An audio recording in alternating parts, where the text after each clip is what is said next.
Acting industry, movie industry, ಜನ ಚಲೋನೋ ಇಲ್ಲೋ, acting ಇಷ್ಟ ಇಲ್ಲ ಚಲೋ ಇಲ್ವಾ ತಿದ್ಕೋ ಅಂದ್ರೆ ಒಂದಿಟ್ಟು ತಿದ್ಕೊಂಡ್ಬಿಡ್ಬೋದ್ರಿ. ನಾ ಬಣ್ಣ ಬದಲಾಯಿಸ್ಕೊ ಅಂದ್ರೆ ನಾ ಎಲ್ಲಿದ್ದು ಬದಲಾಯಿಸ್ಕೋಬೇಕ್ರಿ, ಅದು ಹುಡ್ತಾ ಬಂದಿದ್ರಿ ನನಗೆ. ತುಂಬ ಜನ ಅದೇ ನೋವಿಟ್ಕೊಂಡು ಹಿಂದೆ ಉಳಿದಿರ್ತಾರೆ. ಅಂಥ ಹೆಣ್ಮಕ್ಳನ್ನ ಹೆಂಗೆ ನೀವು ಮೋಟಿವೇಟ್ ಮಾಡ್ತೀರಿ, ಏನು ಹೇಳ್ತೀರ ಅಂಥವ್ರಿಗೆ? ನನ್ನ ಮಗನ ನಿಮ್ಮ ಹಂಗೆ 100 ರಕ್ತ ಕೊಟ್ಟಿದ್ದಾಮಲ್ಲ, ಇನ್ನು ಒಂದು ಮಾತು ಹೆಚ್ಚಿಗೆ ಮಾತಾಡಿದ್ರು ಈ ನನ್ನ ನಾಲಿಗೆ ಮಾತಾಡೋದಿಲ್ಲ, ನನಗೆ ಈ ಕುಡುಕನ ಮಾತಾಡ್ತೈತಿ. ಪ್ರತಿಭಾ ಕಾರಂಜಿ ಮಾಡ್ಕತ್ತಾಗ ಅವಾಗಲೂ ನನಗೆ ಹೀಯಾಳಿಸಿದೈತ್ರಿ, ನೀ ಏನು ಹಾಕಿ ನೀ ಏನು ಮಾಡ್ತೀಯ ಅಂತಂದು. ಈಗಲೂ ಹಾಕ್ತಾರ್ರಿ ಕಮೆಂಟ್ ಒಳಗೆ, ಇವ್ರೇನು ಹೀರೋಯಿನಿ ಮಾರಿ ಅನಿಕ್ಕಿದ, ಈಕೇನು ನಟಿ ಆಗೋ ಮುಸುಡಿಯನ ಅಂತಂದು ಈಗಲೂ ಕಮೆಂಟ್ ಹಾಕ್ತಾರ್ರಿ. ಅವಾಗಿ ನೀನು ಅರ್ಥ ಮಾಡ್ಕೋಬೇಕಲ್ಲ, ಅವಾಗಿ ನೀನು ಅರ್ಥ ಮಾಡ್ಕೊಂಡಿಲ್ಲ ಅಂದ್ರೆ ಯಾರಿಗೆ ಅರ್ಥ ಆಕೈತೆವ್ವ, ಯಾರಿಗೆ ಅರ್ಥ?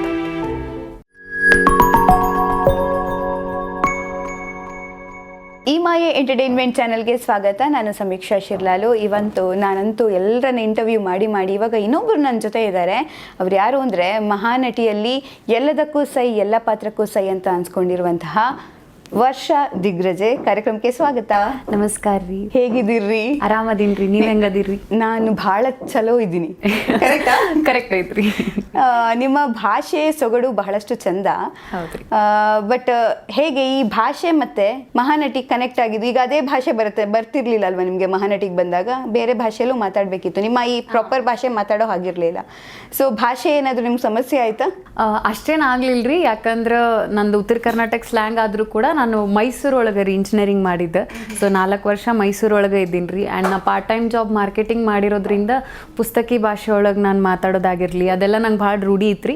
ಒಂದೀಟ್ ಕಷ್ಟ ಆಗೋದ್ರಿ. ಅಂದ್ರೆ ನಮ್ಮ ಜಡ್ಜಸ್ ಅನ್ನೋರು ರೀ, ನಮ್ಮ ಸ್ಲ್ಯಾಂಗ್ ಒಳಗೆ ನಾ ಮಾಡಿದ್ರೆ ಪಾತ್ರ ನೀ ಭಾಳ ಚಲೋ ಮಾಡ್ತಿ, ಅದ್ರಾಗ ಭಾಳ ಕಾನ್ಫಿಡೆಂಟ್ ಇರ್ತದೆ. ಒಂದೀಟ್ ಈ ಕಡೆ ಬೆಂಗಳೂರು ಅಥವಾ ಸೌತಿದ್ದು ಸ್ಲ್ಯಾಂಗ್ ಆ ಶೈಲಿ ಒಳಗೆ ನಾ ಕನ್ನಡ ಮಾತಾಡಿದ್ರೆ ಒಂದೀಟ್ ಸ್ವಲ್ಪ ಆ ಕಡೆ ಈ ಕಡೆ ಆಗ್ತದೆ ಆ್ಯಕ್ಟಿಂಗ್ ಒಳಗೆ ಅಂತಿರ್ತಾರೆ ರೀ. ಯಾಕಂದ್ರೆ ಅದು ಹುಟ್ಟಿದಾಗಿಂದ ಮಾತೃ ಸ್ಲ್ಯಾಂಗ್ ಇರ್ತದಲ್ರಿ, ಮಾತೃಭಾಷೆ ಕನ್ನಡ ಆದ್ರೆ ಅದೊಂದು ನಮ್ದೊಂದು ಧಾಟಿ ಇರ್ತದ್ರಿ ಶೈಲಿ. ಸೊ ಆ ಶೈಲಿ ಒಳಗೆ ಮಾತಾಡಿದ್ರೆ ಒಂದಿಟ್ಟು ಚಲೋ ಅನಿಸ್ತದ್ರಿ, ಒಂದಿಟ್ಟು ಆ್ಯಕ್ಟಿಂಗ್ ಚಲೋ ಆಗಿ ಬರ್ತದಂತ್ರಿ. Very nice. ನೀವಂತೂ ನಿಮ್ಮ ಡ್ರೀಮ್ ಏನಿತ್ತು, ಮಹಾನಟಿಯ ಸೀಸನ್ 2ನ ಫಸ್ಟ್ ರನ್ನರ್ ಅಪ್ ಆಗಿದ್ದೀರಾ. Congratulations for that. Thank you madam. ಎಷ್ಟು ಖುಷಿ ಇದೆ? ಭಾಳ ಅಂದ್ರೆ ಭಾಳ ಖುಷಿ ಐತ್ರಿ. ಯಾಕಂದ್ರೆ ಮಹಾನಟಿ ಸೀಸನ್ 1 ಒಳಗೆ ಫಸ್ಟ್ ರೌಂಡ್ ಆಡಿಷನ್ ಒಳಗೆ ಹೊರಗೆ ಬಿದ್ದೀನಿ ರೀ ನಾನು. ಸೊ ಅವಾಗ 1 ಇಯರ್ ಫುಲ್ ಮ್ಯಾನಿಫೆಸ್ಟ್ ಮಾಡಿದ್ದೆ ನಾ, ಇಲ್ಲ ಹೋಗೋದೈತಿ ನನಗೆ, ಹೋಗೋದೈತಿ ಅಂತ ಬುಕ್ ಒಳಗೆಲ್ಲ ಬರ್ದೀನಿ ರೀ ನಂಗೆ ಹೋಗೋದೈತಿ ಅಂತ. ಸೊ 3 ರೌಂಡ್ ರೀ ಸೀಸನ್ 2 ಒಳಗೆ, first round, second round, third round ಮಾಡಿ ಮೆಗಾ ಆಡಿಷನ್ ಒಳಗೆ ಅಂತೂ ಇಂತೂ ಸೆಲೆಕ್ಟ್ ಆಗಿ, ಅಂದ್ರೆ ಅಲ್ಲಿ ತನಕ ಬರ್ತೀನಿ ಅನ್ನೋದು ಒಂದು ಮ್ಯಾನಿಫೆಸ್ಟ್ ಆಗಿತ್ತು ರೀ ನನಗೆ 1 ವರ್ಷ. ಅದ್ರೊಳಗೆ ರಮೇಶ್ ಸರ್ದು ಒಂದು ಕೈಯಾಗ ಬಂದು ನಿಂದ್ರುದಂದ್ರೆ ಭಾಳ ಖುಷಿ ಐತ್ರಿ. ಹೌದ್ರಿ, ಕಿರೀಟ ಗೆದ್ದಿಲ್ಲ, ಬಟ್ ಕರ್ನಾಟಕ ಮಂದಿ ಮನಸ್ಸು ಗೆದ್ದೀನಿ ರೀ, ಭಾಳ ಖುಷಿ ಐತ್ರಿ. ವಾ ಟ್ರೂ ಮಾತು, ಇದೊಂದು ಚೆನ್ನಾಗಿದೆ. ಕಿರೀಟ ಗೆದ್ದಿಲ್ಲ, ಬಟ್ ಎಸ್ ಯು ಆರ್ ಕರ್ನಾಟಕದ ಮನಸ್ಸನ್ನು ನಿಜವಾಗ್ಲೂ ಗೆದ್ದಿದ್ದೀರಾ ನೀವು. ಬಟ್ ಹೇಗಿತ್ತು? ಈಗ ನೀವೇ ಹೇಳಿದ್ರಿ ಮಹಾನಟಿ ಸೀಸನ್ 1ಗೆ ನಾನು ಆಡಿಷನ್ ಕೊಟ್ಟಿದ್ದೆ, ಸೆಲೆಕ್ಟ್ ಆಗಿಲ್ಲ ಅಂತ.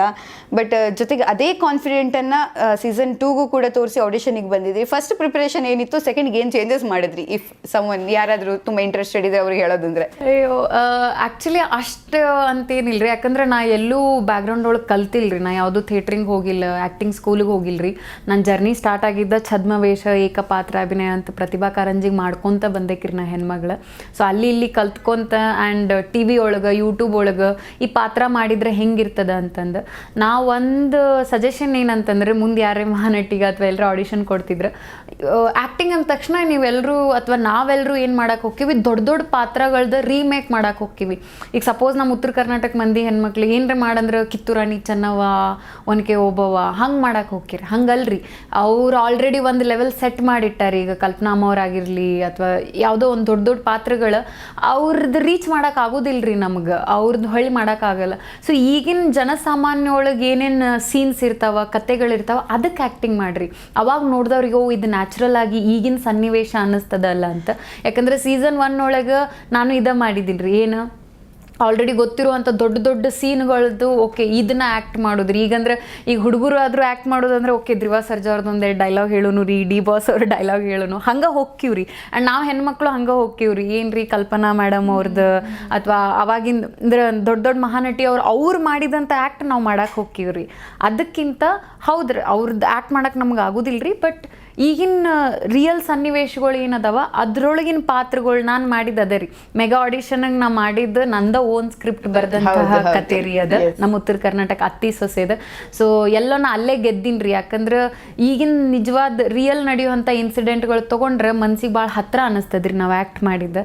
ಸೊ ಇದೊಂದು ಪಾಯಿಂಟ್ ನೋಡ್ಕೋರಿ. ಈಗಿನ ಒಳಗೆ ಏನಿರ್ತಾವೆ ಸನ್ನಿವೇಶಗಳು ಏನಿರ್ತಾವೆ ರೀ ಅದ್ರೊಳಗೆ ಆ್ಯಕ್ಟ್ ಮಾಡಿರಿ. ಸೊ ಭಾಳ ನ್ಯಾಚುರಲ್ ಆಗಿ ಬರ್ತದ್ರಿ ಆ್ಯಕ್ಟ್. Very nice. ಬಟ್ ಏನಂದರೆ ಮಹಾನಟಿ ನಿಮಗೆ ತುಂಬ ಅರ್ಜಿತ್ತು ಹೋಗೋದಕ್ಕೆ ಅನ್ನೋದು ಗೊತ್ತಾಗುತ್ತೆ ನೀವು ಅಲ್ಲಿ ಸೆಲೆಕ್ಟ್ ಆದಾಗಲೂ ಕೂಡ. ಜೊತೆಗೆ ಏನು ಸ್ಟ್ರಗಲ್ ಇತ್ತು ನಿಮಗೆ ಒಂದು ಪಾಯಿಂಟ್ ಆಫ್ ಟೈಮಲ್ಲಿ ಅನಿಸುತ್ತಾ ನಾನು ಸೆಲೆಕ್ಟ್ ಆಗ್ತೀನಾ, ನನಗಾಗುತ್ತಾ ಹೀಗೆ ಅನ್ನುವಂಥ ಪ್ರಶ್ನೆಗಳು.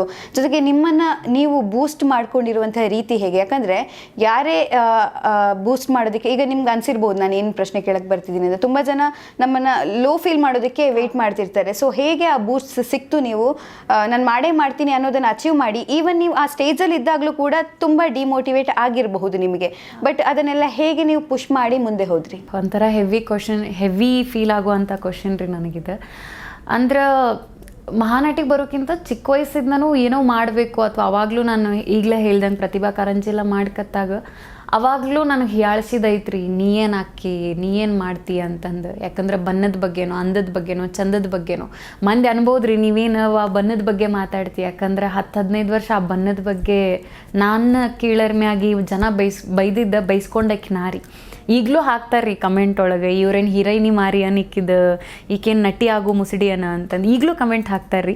ಅವೆಲ್ಲ ನನಗೆ ಫರ್ಕ್ ಬೀಳೋದಿಲ್ಲ ರೀ. ಯಾಕಂದ್ರೆ ಅವರಲ್ಲಿ ಕೂತ್ ಕಮೆಂಟ್ ಹಾಕ್ಬೋದು ರೀ. ನಾ ಇಷ್ಟು ಜನರು ಕೋಟಿ ಮುಂದೆ ಕೂತಿಲ್ಲ ಇಂಟರ್ವ್ಯೂ ಕೊಡಾಕತ್ತೀನಿ ಅಂತ ಮಹಾನ್ ನಟರು ನಮ್ಮ ಜಡ್ಜಸ್ಗಳು ನಂಗೆ ಕಾಂಪ್ಲಿಮೆಂಟ್ ಕೊಟ್ಟಾರ ರೀ ನನ್ನ ಆ್ಯಕ್ಟಿಂಗ್ ಬಗ್ಗೆ.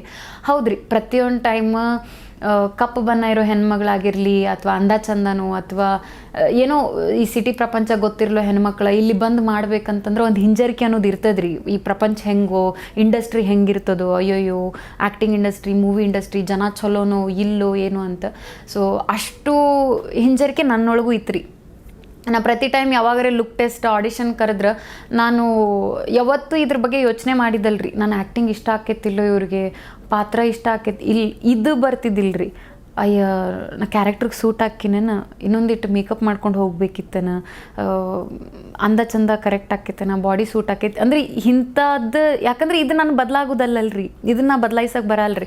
ಆ್ಯಕ್ಟಿಂಗ್ ಇಷ್ಟ ಇಲ್ಲ ಚಲೋ ಇಲ್ವಾ ತಿದ್ಕೋ ಅಂದ್ರೆ ಒಂದಿಟ್ಟು ತಿದ್ಕೊಂಡ್ಬಿಡ್ಬೋದ್ರಿ. ನಾ ಬಣ್ಣ ಬದಲಾಯಿಸ್ಕೊ ಅಂದ್ರೆ ನಾ ಎಲ್ಲಿದ್ದು ಬದಲಾಯಿಸ್ಕೋಬೇಕ್ರಿ, ಅದು ಹುಡ್ತಾ ಬಂದಿದ್ರಿ ನನಗೆ. ಸೊ ಆ ಥರದ ಹಿಂಜರಿಕೆ ಭಾಳ ಇತ್ತು ರೀ ನನಗೆ. ಆ್ಯಂಡ್ ಮನ್ಯಾಗೂ ಅಷ್ಟೊಂದು ಸಪೋರ್ಟ್ ಇದ್ದಿದ್ದಿಲ್ಲ ರೀ. ಎದಕ್ಕವ ಚಲೋ ನೌಕರಿ ಐತಿ ಎದಕ್ಕೆ ಹೋಗ್ಬೇಕು ನೀ ಆ್ಯಕ್ಟಿಂಗ್ ಅನ್ನೋದು ಮನ್ಯಾಗೂ ಒಂದಿತ್ತು ರೀ. ಬಟ್ ನನ್ನ ಫ್ರೆಂಡ್ಸ್ ಎಲ್ಲ ಭಾಳ ಸಪೋರ್ಟ್ ಮಾಡ್ತಿದ್ದಿರಿ. ಇಲ್ಲ ನಿನ್ನ ಸ್ಟೋರಿ ನಮಗಟ್ಟ ಗೊತ್ತೈತಿ, ಇದು ಕರ್ನಾಟಕ ಮಂದಿ ಗೊತ್ತಾಗಕ್ಕೆ ನೀ ಅಂತ ಗಟ್ಟಿ ಹೆಣ್ಮಗಳದಿ ಅಂತಂದು ಇಲ್ಲಿ ನೀವು ಹೋಗಿ ಆಕೈತಿ ಅಂತ. ಸೊ ನನ್ನ ಬಳ್ಳಾರಿ ಫ್ರೆಂಡ್ಸ್ ರೀ. ಸೊ ಅವ್ರು ಭಾಳ ಅಂದ್ರೆ ಭಾಳ ಸಪೋರ್ಟ್ ಮಾಡ್ತಾರೆ ರೀ ನನಗೆ. ಇಲ್ಲ ನೀ ಹೋಗು ಮಾಡ ಅಂತಂದು. ಸೊ ನನ್ನ ಫ್ರೆಂಡ್ಸ್ ಎಲ್ಲ ಸಪೋರ್ಟ್ ಮಾಡಿ ಎಲ್ಲ ಮಾಡಿದ್ಮೇಲೆ ಮಹಾನಟಿ ವೇದಿಕೆ ಮೇಲೆ ಬಂದಿದ್ದೆ. Very very nice. ಯಾಕಂದರೆ ತುಂಬ ಖುಷಿ ಅನಿಸುತ್ತೆ. ತುಂಬ ಜನರಿಗೆ ನೀವು ಮೋಟಿವೇಶನ್ ಆಗಿರ್ತೀರಾ. ಯಾಕಂದರೆ ಈಗ ನೀವು ಎಷ್ಟೇ ಹೇಳಿದ್ರು ಯಾವ ಜನಗಳಿಗೂ ಹೇಳಿದ್ರು ಕೂಡ ನೀವು ಈ ಥರ ಬಣ್ಣದ ಬಗ್ಗೆ ಮಾತಾಡಬೇಡಿ ಅಂತ ಹೇಳಿದ್ರು ಸ್ಟಿಲ್ ಈಗಲೂ ಅದು ಅಲೈವ್ ಇರುವಂತಹ ಮಾತು. ತುಂಬ ಜನ ಅದೇ ನೋವಿಟ್ಕೊಂಡು ಹಿಂದೆ ಉಳಿದಿರ್ತಾರೆ. ಅಂಥ ಹೆಣ್ಮಕ್ಳನ್ನ ಹೆಂಗೆ ನೀವು ಮೋಟಿವೇಟ್ ಮಾಡ್ತೀರಿ, ಏನು ಹೇಳ್ತೀರಾ ಅಂಥವ್ರಿಗೆ? ಇಲ್ರಿ ನಾ ಅವ್ರಿಗೆ ಹೇಳೋದು ಒಂದು ಏನಂತಂದ್ರೆ ರೀ, ನಮ್ಮ ಭಾರತೀಯ ಮೂಲ ಬಣ್ಣ ಇದೆ ರೀ. ನಾವೇನು ಬೆಳ್ಳಗ್ದವ್ರಲ್ಲ, ನಾವೇನು ಅತಿ ಬೆಳಪಂತಲ್ಲ. ಬೆಳ್ಳಗಂದ್ರೆ ಈಗ ಟೇಬಲ್ ಕಲರ್ ಐತ್ರಿ, ಇದು ಬೆಳ್ಳಗೆ. ಇಂಥ ಮನುಷ್ಯನ ಇಲ್ರಿ ನಮ್ಮ ಪ್ರಪಂಚನಾಗ. ಅದು ಬಿಳಿನ ಅಲ್ಲ, ಆ್ಯಕ್ಚುಲಿ ಅದೇನೋ ಒಂದು ಲೈಟರ್ ಶೇಡ್ ಕಲರ್ ಅಷ್ಟೇ ರೀ. ಹಂಗಂತ ನಾ ಕಪ್ಪು ಅಂತ ಹೇಳಂಗಿಲ್ಲ. ಕಂಪಂದ್ರೆ ಈ ಕಪ್ ಆಗ್ತದೆ, ನಾ ಕಪ್ಪು ಅಲ್ರಿ. ಗೋಧಿ ಬಣ್ಣ ಒಂದು ಡಸ್ಕಿ ಕಲರ್ ಐತಿ. ನಮ್ಮ ಭಾರತದ ಮೂಲ ಬಣ್ಣನ ಇರೋದಿದೆ ರೀ. ಅದ್ರೊಳಗೆ ನಾಚ್ಕೊಳ್ಳೋ ಅವಶ್ಯಕತೆ ಏನಿಲ್ಲ. ನಮ್ಗೆಲ್ರಿಗೂ ಗೊತ್ತೈತ್ರಿ. ಈಗ ಸುತ್ತಮುತ್ತ ಒಂದು ಹಾದಿಗೆ ಹೋದ್ರೆ ಒಂದು 4 ಮಂದಿ ನಮ್ಗೆ ಇದೇ ಬಣ್ಣ ಒಳಗೆ ಸಿಗ್ತಾರೆ. ಬಟ್ ಒಂದು ಸ್ವಲ್ಪ ಇಂಡಸ್ಟ್ರಿ ಒಳಗೆ ಬೆಳ್ಳಗೆ ಕಾಣ್ಬೇಕು ಅನ್ನೋದು ಒಂದು ಬಿಲ್ಡ್ ಹಾಕ್ಕೊಂತ ಬಂದಿದ್ರಿ ಅದು ಮೊದಲಿಂದ. ಸೊ ಎಲ್ಲರೂ ಮುಂದೆ ಮಾಡಿ ನಿಮ್ಮ ಕಲೆಗೆ ಬೆಲೆ ಕೊಟ್ಟು ನೀವೇನಾದ್ರೂ ಮುಂದೆ ಬಂದ್ರೆ ಆ ಸ್ಟೀರಿಯೋ ಟೈಪ್ ಬ್ರೇಕ್ ಮಾಡೋನು ರೀ. ನಮ್ಮಂಥ ಬನ್ನ ಹೀರೋ ಮಟೀರಿಯಲ್ ಅಂತ ತೋರಿಸೋನು ಅಂತ್ರಿ. ಅದ್ರಾಗೇನ್ರಿ. Very nice very nice. Yes, ಈಗ ಮಹಾನಟಿಯ ಒಂದು ಬೆಸ್ಟ್ ಮೂಮೆಂಟ್ಸನ್ನು ನೀವು ನೆನ್ಪು ಮಾಡ್ಕೊಳ್ಳೋದಂದರೆ, ಮಹಾನಟಿ ನೀವು ಇಷ್ಟು ಶೋಗಳನ್ನು ಕೊಡ್ತಾ ಬಂದಿದ್ರಿ, ಅದರಲ್ಲಿ ಯಾವುದಾದೊಂದು ಒಳ್ಳೆ ಮೂಮೆಂಟ್ಸ್ ನಂಗೆ ತುಂಬ ತೃಪ್ತಿ ಅನಿಸ್ತು ಅನ್ನೋದನ್ನು ಒಂದು ನೆನ್ಪು ಮಾಡಿಕೊಂಡ್ರೆ ಯಾವುದಾದ್ರು? ತುಂಬ ತೃಪ್ತಿ ಅಂದ್ರೆ ರೀ, ಆ್ಯಕ್ಚುಲಿ ಒಂದು ಮೂಮೆಂಟ್ ಏನಂದ್ರೆ ರೀ, ನಮ್ಮ ಅವ್ವಾರ್ದು ಆ್ಯಕ್ಚುಲಿ 5 ವರ್ಷ ಇದ್ದಾಗ ಮದ್ವೆ ಆಗಿದ್ರಿ, ಸಣ್ಣಕ್ಕಿದ್ದಾಗ ಬಾಲ್ಯ ವಿವಾಹ ನಮ್ಮ ಅವ್ವಾರ್ದು ಆಗಿದ್ದು 5 ವರ್ಷ. ಹಾಂ ರೀ, 5 ವರ್ಷದ ಮಗು ಇದ್ದಾಗ ನಮ್ಮ ಅವ್ವಾರ ಮದ್ವೆ ಆಗಿತ್ತು. ಮಗು? ಹಾಂ ರೀ. ಸೊ ನಮ್ಮ ಅಪ್ಪಾರ ಸೋದ್ರ ಮಾವ್ರಿ, ನಮ್ಮ ಕಡೆ ಸೋದ್ರ ಮಾವು ಮದುವೆ ಮಾಡಿಕೊಡೋದು ಭಾಳ ಅಲ್ರಿ ಪದ್ಧತಿ. ಸೊ ನಮ್ಮ ಅವ್ವಾರ್ದು ಹಂಗೆ ಅವ್ರೇನೋ ಆಟ ಆಡತ್ತಿದ್ರಂತ ಫ್ರಾಕ್ ಮ್ಯಾಗ ಎಳ್ಕೊಂಬಂದು ದಾರ ಕಟ್ಟಿ, ಅರ್ಶಿನ ದಾರ ಕಟ್ಟಿ ಮದುವೆ ಮಾಡಿದ್ರು. ಸೊ ನಮ್ಮವ್ವ ಅಷ್ಟು ವರ್ಷ ತನಕ ಯಾವತ್ತು ಬಂಗಾರ ತಾಳಿ ಹಾಕ್ಕೊಂಡಿದ್ದಿಲ್ಲ ರೀ. ಈ ಅಂದ್ರೆ ಒಂದು 40 ವರ್ಷ ಆತು ರೀ ನಮ್ಮವ್ವ ಮದುವೆ ಆಗಿ. ಸೊ ಅದನ್ನು ಫ್ಯಾಮಿಲಿ ರೌಂಡ್ ಒಳಗೆ ನಂಗೆ ಒಂದು ಚಾನ್ಸ್ ಸಿಗ್ತದೆ. ಸೊ ನಾವು ಉಳಿಸಿದ ರೊಕ್ಕನ್ಯಾಗ ಬಂಗಾರ ತಾಳಿ ಒಳಗೆ ನಮ್ಮ ಅಪ್ಪ ಅವಾಗ ಇನ್ನೊಂದು ಸತಿ ಮದುವೆ ಮಾಡಿ ಹಾರ ಹಾಕಿಸ್ತೀನಿ ರೀ, ಅಷ್ಟೋ ಜನರ ಆಶೀರ್ವಾದ. ಸೊ ಅದು ಭಾಳ ಗ್ರೇಟ್ ಮೂಮೆಂಟ್ ಅನ್ನಿಸ್ತದೆ ರೀ. ಆ್ಯಕ್ಟಿಂಗ್ ವೈಸ್ ಅಂತ ಬಂದರೆ ನಂಗೆ ಉಮಾಶ್ರೇಮ ಮಾಲಾಶ್ರೇಮ ಭಾಳ ಇಷ್ಟ ರೀ, ನನಗೆ ಇನ್ಸ್ಪಿರೇಷನ್ ರೀ ಅವ್ರು ನನಗೆ. ಸೊ ಅವರು ನಮ್ಗೆ ಮಹಾನಟಿ ಒಳಗೆ ಗೆಸ್ಟಾಗಿ ಬಂದಿರ್ರಿ. ನನ್ನ ಲಕ್ ಹೇಳ್ರಿ, ನಮ್ಮ ಇನ್ಸ್ಪಿರೇಷನ್ ಇಬ್ಬರು ಗೆಸ್ಟಾಗಿ ಬಂದಿದ್ರಿ ನಮ್ಮ ಮಹಾನಟಿಗೆ. ಸೊ ಮಾಲಾಶ್ರೇಮ ಅವ್ರು ಬಂದಾಗ ಅವ್ರದ್ದೇ ಕ್ಯಾರೆಕ್ಟರ್, ಚಾಮುಂಡಿ ಕ್ಯಾರೆಕ್ಟರ್ ಮಾಡಿದಾಗ ಅವ್ರು ಸ್ಟ್ಯಾಂಡಿಂಗ್ ಓವೇಷನ್ ಕೊಟ್ಟಿರಿ.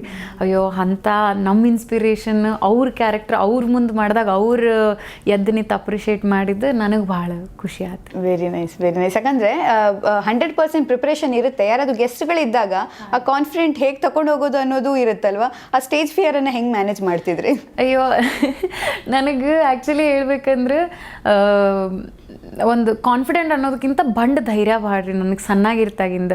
ನಾ ಕುಸ್ತಿ ಆಡಬೇಕಾಗಿರಲಿ, ನಾನು ರಾಜ್ಯ ಮಟ್ಟದ ಕುಸ್ತಿ ಪಟು ರೀ, ಜೂಡೋ ಆಡ್ತಿದ್ದೀನಿ ರೀ, ಆ್ಯಂಕ್ರಿಂಗ್ ಮಾಡ್ತೀನಿ ರೀ. ನಾನು ಇವೆಲ್ಲ ಮಾಡ್ತಿರ್ಬೇಕಾದ್ರೆ ಏನಂತಂದ್ರೆ ಬಂಡ ಧೈರ್ಯ. ನನಗೆ ಮಂದಿ ನೋಡಾಕತ್ತಾರ ಮಾಡಾಕತ್ತಾರ ಅನ್ನೋದು ಅಂಜಿಕೆ ಇಲ್ರಿ ನನಗೆ. ಈಗ ಎಲ್ಲರೂ ಈಗ ಜಾತ್ರೆಗಳಾಗಿದ್ದು ಏನರ ಮಾತಾಡಂದ್ರೆ ಮಾತಾಡೋದು, ಹಾಡನ್ನು ಹಾಡು, ಆ್ಯಕ್ಟನ್ನು ಆ್ಯಕ್ಟ್, ಅಂದ್ರೆ ಅದೊಂದು ಏನಂತಾರೆ ರೀ, ಭಾಳ ಎಕ್ಸ್ಟ್ರೀಮ್ ಎಕ್ಸ್ಟ್ರೋವರ್ಟ್ ಪರ್ಸನ್ ರೀ ನಾನು. ಸೊ ಅದ ಸ್ವಲ್ಪ ನನಗೆ ಹೆಲ್ಪ್ ಆತ್ರಿ. ಸೊ ನಂಗೆ ಸ್ಟೇಜ್ ಮೇಲೆ 1000 ಜನ ನೋಡಿದಾಗ ಇನ್ನೂ ಹುಮ್ಮಸ್ ಬರ್ತದೆ ರೀ, ನನ್ನ ಧ್ವನಿ ಇನ್ನಷ್ಟು ಜಾಸ್ತಿ ಆಗ್ತದೆ, ಇನ್ನಷ್ಟು ಜೋಶ್ ಬರ್ತದೆ ಜನರು ನೋಡಿದಾಗ. ಅದೇ ಎಲ್ಲಿ ನನಗೆ ಪ್ಲಸ್ ಪಾಯಿಂಟ್ ಆಯ್ತು ರೀ. ಕ್ಯಾಮ್ರಾ ಮಂದಿ ಅಂದರೆ ನನಗೆ ನಾಚಿಕೆ ಇಲ್ರಿ, ಅದೇ ನನ್ನ ಕಾನ್ಫಿಡೆಂಟ್ ರೀ. ಸೊ ಅದೆಲ್ಲ ಹೆಲ್ಪ್ ಆಯ್ತು ರೀ ನನಗೆ. Very nice, very nice. But ಈಗ ಮಹಾನಟಿ ಶೋ ನೋಡ್ತಿರ್ಬೇಕಾದ್ರೆ ನಮಗೆ ಫಸ್ಟ್ ನಿಮಗೆ ಕೊಡ್ತಾ ಇದ್ದಂಥ ಕ್ಯಾರೆಕ್ಟರ್ಗಳು ತುಂಬ ಅಂದರೆ ನಟಿಗೆ ರಿಲೇಟೆಡ್ ಆಗಿರುವಂಥ ಕ್ಯಾರೆಕ್ಟರ್ಗಳು ಇರಲಿಲ್ಲ. ತುಂಬ ಅಮ್ಮನ ಪಾತ್ರ, ಆ ಥರ ಪಾತ್ರಗಳು ಬರ್ತಿರುವಾಗ ನಮಗೊಂದು ಫೀಲ್ ಅನಿಸ್ತಾ ಇತ್ತು, ಯಾಕೆ ಈ ರೀತಿಯ ಪಾತ್ರ ಕೊಡ್ತಿದ್ದಾರೆ ಅಂತ. ಬಟ್ ಅದಾದಮೇಲೆ ಆ ಬದಲಾವಣೆ ಆಯಿತು. ಆ ಬದಲಾವಣೆ ತಂದಿದ್ದೇ ನೀವು, ಯಾಕಂದರೆ ನಿಮ್ಮ ಆ್ಯಕ್ಟಿಂಗಿಂದ. ಬಟ್ ನಿಮಗೂ ಹಂಗೆ ಅನಿಸುತ್ತಾ, ಅಥವಾ ಬೇಜಾರಾಗಿತ್ತಾ, ಅಥವಾ ಅದ್ರ ಬಗ್ಗೆ ಆ ಟೀಮ್ ಜೊತೆ ಮಾತಾಡಿದ್ರೆ, ಅಥವಾ ಏನಾದರೂ ಆ ಥರದ್ದು ಇನ್ಸಿಡೆಂಟ್ ಆಗಿತ್ತಾ? ಇಲ್ಲ ರೀ, ಯಾಕಂದ್ರೆ ನನಗೆ ಪ್ರತಿ ವಾರ ಏನೋ ಕ್ಯಾರೆಕ್ಟರ್ ಕೊಟ್ಟರು ಡೈರೆಕ್ಟರ್ ಟೀಮ್ ನಾನು ಕಣ್ಣು ಒತ್ತೆ ಮಾಡೀನಿ ರೀ, ನನಗೆ ಅದುವಲ್ರಿ, ನನಗೆ ಇದುವಲ್ರಿ ಅಂತ. ಯಾಕಂದ್ರೆ ಒಂದು ಹೋಲ್ ಟೀಮ್ ಜೀ ಕನ್ನಡ ಇಂಥ ಶೋ ಹಿಂದೆ ಕೆಲಸ ಮಾಡಾಕತ್ತಾರ ಅಂದ್ರೆ ಅವರು ಒಂದು ಅನಲೈಸ್ ಇರ್ತದೆ, ಇಲ್ಲ ಈ ಪಾತ್ರ ಇಷ್ಟ ಆಗ್ತದೆ, ಅಂದರೆ ಈ ಪಾತ್ರಕ್ಕೆ ಸೂಟ್ ಹಾಕ್ಕೊಳ್ಳ, ಈ ಪಾತ್ರ ಮಾಡ್ಬೋದು ಅಂತಂದು. ಸೊ ಪ್ರತಿ ಟೈಮು ನಂಗೆ ಚಾಲೆಂಜಿಂಗಾಗೆ ಕೊಟ್ಟಾರ್ರಿ. ಒಂದು ವಾರ ನನಗೆ ಒಂದು ಜಾತ್ರೆ ಒಳಗಿನ ಹೆಣ್ಮಗಳಿದ್ರೆ ಒಂದು ಟೈಮ್ ನಂಗೆ ರಮಿಕಾ ಸೇನ್ ಕೊಟ್ಟಾರ. ರಮಿಕಾ ಸೇನಿನ ಸೂರ್ಯವಂಶಿ, ನಾಗವಲ್ಲಿ, ಅಲ್ಲಿಂದ ಒಂದು ಬುದ್ಧಿಮಂದೆ ಹೆಣ್ಮಗಳು. ಸೊ ಗ್ರಾಫ್ ಫುಲ್ ಆ ಕಡೆ ಈ ಕಡೆ ಏರು ಹಂಗೆ ಮಾಡೋ ಹಂಗೆ ಇರ್ತದೆ. ಆ್ಯಂಡ್ ಅವ್ರಿಗೊಂದು ಐಡಿಯಾ ಇರ್ತದೆ ರೀ, ಓಕೆ ಈ ಮಹಾನಟಿದು ಈ ಎಮೋಷ್ನಲ್ ಸ್ಟ್ರಾಂಗ್ ಅದ, ಸೊ ಸ್ವಲ್ಪ ಅದ್ರೊಳಗೆ ಜಾಸ್ತಿ ಕೊಡ್ಕೊತ ಹೋಗ್ತಾರ್ರಿ. ಸೊ ಹಾಗಾಗಿ ಅದ ಸಿಕ್ಕಿದ್ರಿ. ನನಗೇನೂ ಇಲ್ರಿ, ಅವ್ರು ಯಾವ ಪಾತ್ರ ಕೊಟ್ಟಾರ ಅದಕ್ಕೆ ಪಾತ್ರಕ್ಕೆ ಜೀವ ತುಂಬಬೇಕ್ರಿ, ನಮ್ಮ ಜಡ್ಜಸ್ ಅದನ್ನ ಒಪ್ಕೋಬೇಕ್ರಿ, ಮಂದಿ ಅದನ್ನು ಇಷ್ಟಪಡ್ಬೇಕ್ರಿ. Very nice, super. ಇವಾಗ ಒಂದು ಟಾಸ್ಕ್ ಮಾಡೋಣ ನಾವು. ಟಾಸ್ಕ್ಗಿಂತ ಮುಂಚೆ ನಿಮ್ಮ ಉತ್ತರ ಕರ್ನಾಟಕ ಭಾಷೆಯಲ್ಲಿ ಒಂದು ಒಳ್ಳೆ ಡೈಲಾಗ್ ಹೇಳೋದಂದ್ರೆ, ನಿಮ್ಮ ಭಾಷೆನೇ ಒಂದು ಚಲೋ ಐತಿ. ಯಾಕಂದ್ರೆ ಅಷ್ಟು ಸ್ಪೀಡಾಗಿ, ಈಗ ನಮ್ಮ ಮಂಗಳೂರು ಭಾಷೆ ಹೆಂಗೆ ಅಂದ್ರೆ ತುಂಬಾ ಬುಕ್ಕಿಶ್ ಮಾತು, ನಿಮ್ಮ ಕಂಪ್ಲೀಟ್ ಡಿಫ್ರೆಂಟ್. ಹೌದು. ಏನ್ ಹೇಳ್ತೀರಾ?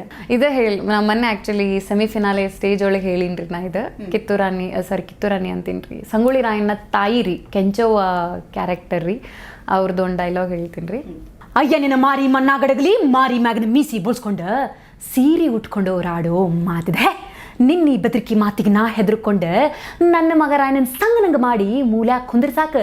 ನಾಯಿನ ನಿನ್ನ ಹಂಗೆ ಅಂಜುಬುರ್ಕಿ ಅಲ್ಲಲೇ, ಹುಲಿ ಕೂಡ ಕುಸ್ತಿ ಹಿಡಿದು ಅದ್ರ ಚತ್ ಕಡಿವಿ ರಕ್ತ ಮಾನ್ಯದ ಹೊಲನ ದತ್ತಕ್ಕೆ ಪಡೆದ ಬರಮ್ಮ ನನಗೆ ಹ್ಯಾಂತ ಅದೀನಿ ನೆನಪಿರಲ್ಕ. ಈ ನನ್ನ ಮಂಗ್ಯಾನ ಮಗನ ಹಾಂಗೆ ಯಾಕೋ ಅವ್ರ ಅಪ್ಪನ ಹಾಂಗೆ ನೋಡ್ಕೊತ ನನ್ನ ಆಸೆ ಹಚ್ಚಿದ್ರು, ಆ ಆಸೆ ಬಲಿಗೆ ಬೀಳಾಕ ನನ್ನ ಮಗನ ನಿಮ್ಮ ಹಂಗೆ 108 ರಕ್ತ ಕುಟ್ಟಿದಾಮಲ್ಲ. ಇನ್ನು ಒಂದು ಮಾತು ಹೆಚ್ಚಿಗೆ ಮಾತಾಡಿದ್ರು ಈ ನನ್ನ ನಾಲಿಗೆ ಮಾತಾಡೋದಿಲ್ಲ, ನನಗೆ ಈ ಕುಡುಗರ ಮಾತಾಡ್ತೈತಿ. ವಾ ವಾ ವಾ, ಸೂಪರ್ ಸೂಪರ್, ವೆರಿ ನೈಸ್. ನನ್ನ ಕ್ಲಾಪ್. ಎಸ್, ಬಹಳಷ್ಟು ಚೆನ್ನಾಗಿತ್ತು. ಖುಷಿ ಅನಿಸುತ್ತೆ. ಯಾಕಂದರೆ ಏನಂದರೆ ಏನೂ ಇಲ್ಲದೆ ಒಂದು ಆತ್ಮಶಕ್ತಿ ಅಂತ ಹೇಳ್ತಾರಲ್ಲ, ಆತ್ಮಸ್ಥೈರ್ಯ, ಅದನ್ನು ಮಾತ್ರ ಇಟ್ಕೊಂಡು ವೇದಿಕೆ ಹತ್ತಿ ಗೆಲ್ಲೋದಿದೆಯಲ್ಲ, ಇದು ಗೆಲುವೇ ನಿಮ್ಮದು. ಯಾಕಂದರೆ ವೇದಿಕೆ ಹತ್ತಿರೋದೇ ಗೆಲುವು ನಿಮ್ಮದು, ಯಾಕಂದರೆ ಅದು ಆಸೆ ಆಗಿತ್ತು ನಿಮ್ಮದು. ಖುಷಿ ಅನಿಸುತ್ತೆ. ಎಸ್, ಈಗ ನನ್ನ ಟಾಸ್ಕಿಗೆ ಬರೋಣ. ಆ ಟಾಸ್ಕನ್ನು ಮರೆಯೋದು ಬೇಡ. ಒಂದು ಡೈಲಾಗ್ ಸ್ಟಾರ್ಟ್ ಮಾಡಿ, ಓಕೆನಾ? ಯಾವುದೂ ಆದರೂ ಓಕೆ, ನಿಮ್ಮ ಇಷ್ಟದ್ದು. ಯಾವ ಇದರಲ್ಲಿ ಏನು ಹೇಳ್ತಾರೆ ಅದಕ್ಕೆ, ಯಾವ ರಸದಲ್ಲಾದರೂ ಪರವಾಗಿಲ್ಲ ಸ್ಟಾರ್ಟ್ ಮಾಡಿ. ಬಟ್ ನಾನು ಅದನ್ನು ಶಿಫ್ಟ್ ಮಾಡ್ತಿರ್ತೀನಿ, ಓಕೆನಾ? ಕಾಮಿಡಿ ಅಂತ ಅಂತೀನಿ, ಅವಾಗ ಟಕ್ ಕಾಮಿಡಿ ಬರಬೇಕು. ಸೀರಿಯಸ್ ಅಂತ ಭಯಾನಕ ಅಂತೀನಿ, ಟಕ್ ಭಯಾನಕ ಹೋಗಬೇಕು. ದುಃಖ ಅಂತೀನಿ, ಟಕ್ ದುಃಖ ಬರಬೇಕು. ಓಕೆ, ಶಾಂತೆಯಿಂದ ಸ್ಟಾರ್ಟ್ ಮಾಡಿ ನೀವು ನಾರ್ಮಲ್ ಡೈಲಾಗ್. ಓಕೆ. ಏನು ಹೇಳೋದೇವ, ನನಗೆಟ್ಟು ತ್ರಾಸಾಗಕತ್ತೈತಿ ಅನ್ನೋದು ನನಗೆ ಮಾತ್ರ ಗೊತ್ತು. ಅವಾಗಿ ನೀ ಅರ್ಥ ಮಾಡ್ಕೊಂಡಿಲ್ಲ ಅಂದ್ರೆ ಇನ್ನು ಯಾರಿಗೆ ಹೇಳ್ಬೇಕು ಹೇಳು? ಭಯಾನಕ. ನನಗೆಷ್ಟು ತ್ರಾಸಾಗಕತ್ತೈತಿ ಅನ್ನೋದು ನನಗೆ ಮಾತ್ರ ಗೊತ್ತವ್ವ. ಯವ್ವ, ನೀವು ಒಬ್ಬಕ್ಕೆ ಅರ್ಥ ಮಾಡ್ಕೊಂಡಿಲ್ಲ ಅಂದ್ರೆ ನಾ ಇನ್ನು ಯಾರಿಗೆ ಹೇಳ್ಬೇಕು? ಶೃಂಗಾರ. ಯವ್ವ, ನೀವು ಒಬ್ಬಕ್ಕೆ ನಾನು ಅರ್ಥ ಮಾಡ್ಕೊಂಡಿಲ್ಲ ಅಂದ್ರೆ ಇನ್ನು ಯಾರಿಗೆ ಹೇಳ್ಬೇಕು ನಾನು? ಅವಾಗಿ ನೀನ ಅರ್ಥ ಮಾಡ್ಕೋಬೇಕಲ್ಲ. ವೀರ. ಅವಾಗಿ ನೀ ಒಬ್ಬಕ್ಕೆ ನಾನು ಅರ್ಥ ಮಾಡ್ಕೊಂಡಿಲ್ಲ ಅಂದ್ರೆ ಇನ್ನು ಯಾರು ಅರ್ಥ ಮಾಡ್ಕೊತಾರ? ಯಾರಿಗಂತ ಹೋಗಿ ಹೇಳ್ಬೇಕು ನಾನು? ಹಾಂ, ಹಾಸ್ಯ. ಯವ್ವ, ಅಲ್ವೇ ಯವ್ವ, ನೀವು ಒಬ್ಬಕ್ಕೆ ನಾನು ಅವಾಗಿ ಅರ್ಥ ಮಾಡ್ಕೊಂಡಿಲ್ಲ ಅಂದ್ರೆ ಇನ್ನು ಯಾರಿಗೆ ಹೇಳ್ಬೇಕು? ನಿನಗೆ ಅರ್ಥ ಆಗ್ಬೇಕಿಲ್ಲೋ? ಯವ್ವ, ಮಜಾಕ್ ಮಾಡಬೇಡ, ನೀ ಹೇಳಾಕತ್ತಿಲ್ಲ. ನೀ ಅರ್ಥ ಮಾಡ್ಕೊಳ್ಳಿಕ್ಕೆ ಯಾರಿಗೆ ಅರ್ಥ ಆಕಿತ್ತು ನನಗೆ? ದುಃಖ. ಅವಾಗಿ ನೀನು ಅರ್ಥ ಮಾಡ್ಕೊಂಡಿಲ್ಲ ಅಂದ್ರೆ ಯಾರಿಗೆ ಅರ್ಥ ಆಕೈತೆವ್ವ? ಯಾರಿಗೆ ಅರ್ಥ ಆಕೈತೆ? ನೀನ ಅಲ್ಲೇನ ನಾನು ಅರ್ಥ ಮಾಡ್ಕೊಳಕ್ಕೆ? ಎದಕ್ಕೆ ಬೇಯವ್ವ? ಹಾಂ, very nice, very nice, very nice ಯಾರ್. ಸೂಪರ್. ಯಾಕಂದರೆ ಆ ಒಂದು ವೈಬ್ರೇಷನ್ ಇದೆ, ಆ ವೈಬ್ರೇಷನ್ ಕನೆಕ್ಟು ಆಗುತ್ತೆ. ಅತ್ತೆ ಬಿಟ್ರಿ ನೀವು. ಹಾಂ, ಅಯ್ಯೋ, ನಾನು ನಮ್ಮ ಪ್ರೊಡ್ಯೂಸರ್ದು ನೆಕ್ಸ್ಟ್ ಪ್ರಾಜೆಕ್ಟ್ದು ಗ್ಲಿಸರಿನ್ ಸೇವ್ ಮಾಡಕ್ಕೆ. ಕರೆಕ್ಟ್. ಏನು ವೇಸ್ಟ್ ಇಲ್ಲ, ಬಜೆಟ್ ಎಲ್ಲ ಕಡಿಮೆ ಆಗುತ್ತೆ. ಬಜೆಟ್ ಕಡಿಮೆ ನೋಡ್ರಿಪ್ಪ, ಪ್ರಾಜೆಕ್ಟ್ ತೊಗೊಂಬರ್ರಿ. ಹಾಂ, ವೆರಿ ನೈಸ್, ವೆರಿ ನೈಸ್. ಏನಿದೆ ವರ್ಷ ನಿಮ್ಮ ಫ್ಯೂಚರ್ ಪ್ಲ್ಯಾನ್ಸ್? ಏನು ಮಾಡಬೇಕು ಅಂತ ಅಂದ್ಕೊಂಡಿದ್ದೀರಾ? ಆ್ಯಕ್ಟಿಂಗ್ ಬಗ್ಗೆ ಅಂತೂ ಮಾತಾಡಂಗಿಲ್ಲ. ಸದ್ಯಕ್ಕೇನು ಪ್ರೀ ಪ್ಲ್ಯಾನ್ಸ್ ಇಲ್ರಿ. ಸದ್ಯಕ್ಕಿನ್ನ ನೌಕರಿ ಹಂಗೈತ್ರಿ ಕೈಯಾಗ. JSW ಒಳಗೆ ನಾನು ಅಸಿಸ್ಟೆಂಟ್ ಮ್ಯಾನೇಜರಾಗಿ ಕೆಲಸ ಮಾಡಿದ್ರಿ, ಮಾರ್ಕೆಟಿಂಗ್ ಒಳಗೆ ರೀ. ಇನ್ನು ನೌಕರಿ ಹಂಗೆ ಕೈಯಾಗ ಐತ್ರಿ. ಬಟ್ ಒಳ್ಳೊಳ್ಳೆ ಕತೆಗಳು ಬರಾಕತ್ತಾವ್ರಿ. ಸೊ ಕತೆ ಕೇಳ್ಬೇಕು, ಜನಕ್ಕೆ ಇಷ್ಟ ಆಗುವಂಗೆ ಒಳ್ಳೆ ಪಾತ್ರ ಚೂಸ್ ಮಾಡ್ಬೇಕ್ರಿ. ಸೊ ನೋಡ್ರಿ ಪ್ರಾಜೆಕ್ಟ್ ಮೇಲೆ ಹೆಂಗೆ ಸಿಗ್ತದೆ ಅದ್ರ ಮೇಲೆ ಕರಿಯರ್ ತೊಗೊಂಡು ಹೋಗ್ಬೇಕಾ, ಜನರ ಮುಂದೆ ಬರ್ಬೇಕ್ರಿ. Very nice. ಸೀರಿಯಲ್ ಮಾಡ್ಬೇಕು ಅನ್ಕೊಂಡಿದ್ದೀರಾ, ಸಿನಿಮಾ ಮಾಡ್ಬೇಕು ಅನ್ಕೊಂಡಿದ್ದೀರಾ? ಹಂಗಂತ ಏನಿಲ್ರಿ ಮೇಡಮ್. ನನಗೆ ಮೊದಲಿಂದನೂ ನಾ ಮಹಾನಟಿಗೆ ಬಂದಿದ್ದ ಆ್ಯಕ್ಟಿಂಗ್ ಒಳಗೆ ಆ್ಯಂಡ್ ನನ್ನೊಳಗೆ ಒಂದು ನೆಮ್ಮದಿ ಹುಡ್ಕೊಂಡು ಬಂದಿದ್ರಿ ಈ ವೇದಿಕೆ ಒಳಗೆ. ಯಾಕಂದ್ರೆ 2 ವರ್ಷ ನೌಕರಿ ಮಾಡಿದ್ರು ನನಗೆ ನೆಮ್ಮದಿ ಇಲ್ಲಾಗಿತ್ತು. ಅದು ನನಗೆ ಈ ಆ್ಯಕ್ಟಿಂಗ್ ನೆಮ್ಮದಿ ಕೊಡ್ತದ್ರಿ. ಸೊ ಸೀರಿಯಲ್ಲೋ ಮೂವಿನ ಆಗಿಲ್ರಿ, ಒಂದು ಪಾತ್ರ, ಅದಕ್ಕೆ ನಾ ಜೀವ ತುಂಬಬೇಕು, ಮಂದಿ ಇಷ್ಟಪಡ್ಬೇಕ್ರಿ. Very nice, very nice. ಈಗ ನಿಮ್ಮನ್ನು ಪ್ರೀತಿಸುವಂತಹ ಅಭಿಮಾನಿಗಳಾಗಿರ್ಬೋದು, ನಿಮ್ಮ ಸಪೋರ್ಟರ್ಸ್ ಆಗಿರ್ಬೋದು, ನಿಮ್ಮ ಮನೆಯವರಾಗಿರ್ಬೋದು, ಎಲ್ರಿಗೂ ಇವಾಗ ಒಂದು ಥ್ಯಾಂಕ್ಸ್ ಹೇಳಬೇಕು ಅಂದ್ರೆ? ಅಯ್ಯೋ, ಒಂದೆರಡು ಮಾತನಾಗಂತೂ ಹೇಳೋಕ್ಕಾಗೋದಿಲ್ರಿ. ಅವ್ವ ಅಪ್ಪಾಗ ಇಷ್ಟು ದಿವ್ಸ ನಂಗೆ ಅರ್ಥ ಮಾಡ್ಕೊಂಡಿದ್ದಿಲ್ಲ. ಮಹಾನಟಿ ವೇದಿಕೆಯಿಂದ ಅವರು ಅರ್ಥ ಮಾಡ್ಕೊಂಡು ಈಗ ನನ್ನ ಬೆನ್ನಲ್ವಾಗ ನಿಂತಾರೆ. ಇಲ್ಲವ ನೀ ಹೋಗಿ ಬೆಂಗ್ಳೂರ್ಗೆ, ನೀ ಮೂವಿ ಮಾಡ್ತೀಯ ಧಾರಾವಾಹಿ ಮಾಡ್ತೀಯ ಮಾಡಂತಂದು ನನ್ನ ಹಿಂದೆ ನಿಂತ್ಕೊಂಡಾರ. ನನ್ನ ಫ್ರೆಂಡ್ಸ್ ಅದು ಎಷ್ಟು ಜನ ಪುಣ್ಯ ಮಾಡಿ ನೀನು ರೀ, ನಂಗೆ ಪ್ರಪಂಚದ ಅತಿ ಬೆಸ್ಟ್ ಇರುವಂಥ ನನ್ನ ಫ್ರೆಂಡ್ಸ್ಗಳು ನನ್ನ ಜೊತೆ ಅದಾರ. ಅಷ್ಟು ಸಪೋರ್ಟ್ ನನ್ನ ಕಡೆ ಐತಿ. ಸೊ ಅವ್ರದ್ದು ಕಾರಣ ನಾ ಇಲ್ಲಿ ತನಕ ಬಂದೀನಿ. ಅವ್ವ ಅಪ್ಪಾಗ, ಫ್ರೆಂಡ್ಸ್ಗೆ, ನಿಮ್ಮಿಬ್ಬರಿಗೂ ಥ್ಯಾಂಕ್ ಯು ಸೋ ಮಚ್ ರೀ. ಆ್ಯಂಡ್ ನಮ್ಮ ಬೆಂಕಿ ಬಬ್ಲಾದಿ ಕರ್ನಾಟಕ ಮಂದಿ, ನಮ್ಮ ಉತ್ತರ ಕರ್ನಾಟಕ ಮಂದಿಗೆ ಏನು ಹೇಳೋದ್ರಿ, ನೀವು ಇಷ್ಟು ಪ್ರೀತಿ ಪ್ರೋತ್ಸಾಹ ಕೊಟ್ಟಿರಿ. ಬರೀ ಒಂದು ನಟಿ ಅಂತಲ್ಲ, ನಿಮ್ಮ ಮನೆ ಹೆಣ್ಮಗಳಂತ ನಾನು ನೀವು ಇಷ್ಟೊಂದು ಅಪ್ಕೊಂಡಿರಿ. ಸೊ ನಾನು ಅದಕ್ಕೆ ಯಾವತ್ತೂ ಚಿರುಣಿಯಾಗಿರ್ತೀನಿ. ನಾನು 7 ಜನ್ಮದ ಪುಣ್ಯ ಅನ್ನಿಸ್ತದೆ ಇಂಥ ಕನ್ನಡ ಭೂಮಿಯೊಳಗೆ, ಅದು ನಮ್ಮ ಬೆಳಗಾವಿ ನಾಡೊಳಗೆ ಹುಟ್ಟಿನ ನಾನು. ಸೊ ಭಾಳ ಹೆಮ್ಮೆ ಐತ್ರಿ. ಎಲ್ಲರೂ ಹೋಟ್ ಹಾಕಿ ಪ್ರೀತಿ ಪ್ರೋತ್ಸಾಹ ತೋರಿಸಿದ್ದಕ್ಕೆ ಥ್ಯಾಂಕ್ಸ್ ರೀ. ಆ್ಯಂಡ್ ನಾನು ಇಂಟರ್ವ್ಯೂ ಮಾಡಿದ್ದು ನಿಮಗೂ ಥ್ಯಾಂಕ್ಸ್ ರೀ. ಭಾಳ ಖುಷಿ ಆತ್ರಿ ನಿಮ್ಮ ಜೊತೆ ಇಂಟರ್ವ್ಯೂ ಮಾಡಿದ್ರಿ. ಆ್ಯಂಡ್ ನಿಮ್ಮ ತೋರಿಸಿರೋ ಪ್ರೀತಿ ಪ್ರೋತ್ಸಾಹಕ್ಕೆ ಇನ್ನಷ್ಟು ಚಲೋ ಆ್ಯಕ್ಟಿಂಗ, ಇನ್ನಷ್ಟು ಒಳ್ಳೆ ಕೆಲಸಗಳನ್ನ ಮಾಡಿ ಮಾದರಿ ಹೆಣ್ಮಗಳಾಕಿದ್ರಿ. ನಮಸ್ಕಾರ. ಖಂಡಿತವಾಗ್ಲೂ ವರ್ಷ ನೀವು ಮಾದರಿ ಹೆಣ್ಮಗಳಾಗಿ, ಜೊತೆಗೆ ನಟನೆಯಲ್ಲಿ ನಿಮ್ಮ ಇಷ್ಟದ ಫೀಲ್ಡಲ್ಲಿ ನಿಮಗೆ ಹೆಚ್ಚೆಚ್ಚು ಅವಕಾಶಗಳು, ಯಶಸ್ಸು ಸಿಗಲಿ. ನೆಕ್ಸ್ಟ್ ನೀವು ಹೀರೋಯಿನ್ ಆದಮೇಲೆ ನಾನು ನಿಮ್ಮ ಇಂಟರ್ವ್ಯೂ ಮಾಡೋ ಥರ ಆಗಲಿ ಅನ್ನುವಂಥ ಆಶಯವಾದ ಜೊತೆಗೆ thank you so much. And ನಿಮಗೂ ಕೂಡ ಥ್ಯಾಂಕ್ ಯು. ವಿಡಿಯೋ ಇಷ್ಟ ಆದರೆ ಲೈಕ್ ಮಾಡಿ, ಶೇರ್ ಮಾಡಿ, ಸಬ್ಸ್ಕ್ರೈಬ್ ಮಾಡಿ. Thank you.